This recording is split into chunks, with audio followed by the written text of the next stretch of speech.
Alors nous sommes sur la page Offers.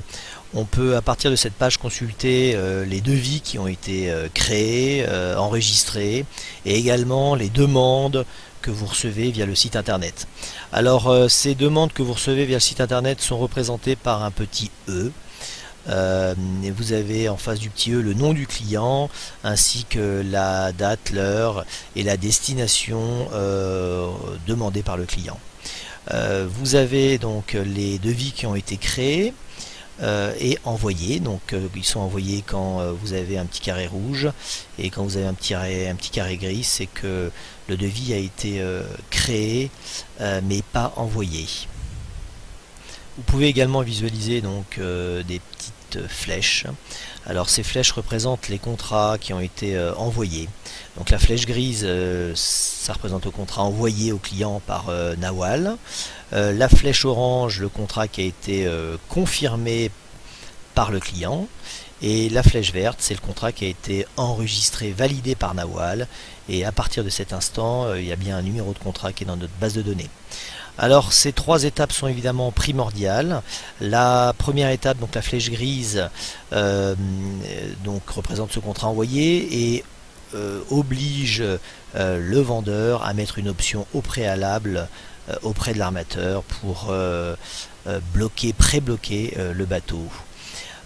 Dès que la flèche orange arrive, il faut que le vendeur confirme au plus vite le bateau auprès de l'armateur, et quand on reçoit la facture, à partir de ce moment-là uniquement, l'opérateur peut créer le contrat.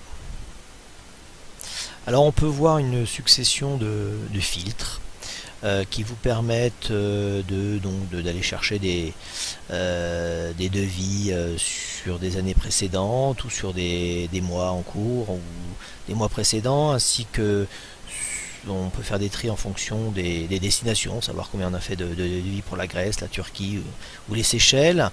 Vous pouvez également faire des tris en fonction des contrats qui ont été créés. Alors là, quand on fait contrat HOC, en janvier, il y a eu 14 contrats créés, enregistrés par Nawal.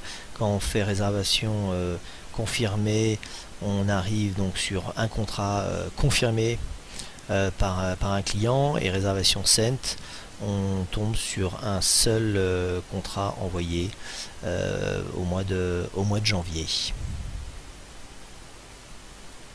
Vous pouvez évidemment faire des recherches à partir du nom d'un client. Vous n'êtes pas obligé d'ailleurs de taper tout le nom du client. Alors là, on va mettre sur All Quotation, on va taper Vial, et on tombe sur le devis de Monsieur Vial.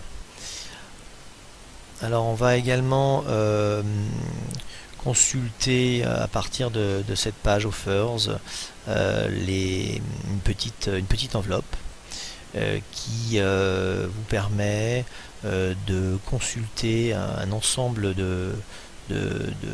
d'emails préformatés. Donc là vous allez sur Info Télé, vous pouvez choisir le langage, cliquez sur OK et vous arrivez sur un email. Vous pouvez le modifier ou ajouter des informations. Cliquez sur Submit Mail et le mail part automatiquement à l'email du client. Alors vous avez deux liens importants. Évidemment, c'est le lien des devis ou des petits E. Donc quand vous cliquez sur le petit E Charlotte du Vernois, ça vous permet de consulter la demande. Ça fera on fera une autre vidéo pour cette page. Et vous pouvez également consulter les contact forms en cliquant sur ce lien. Donc c'est les demandes qui sont également arrivées via le site internet, mais via un formulaire assez simple. Donc je vous rappelle qu'il y a 4 manières de recevoir des demandes, soit par téléphone, soit par email, soit par le E, donc c'est ici, soit par le contact form qu'on trouve après ce lien là.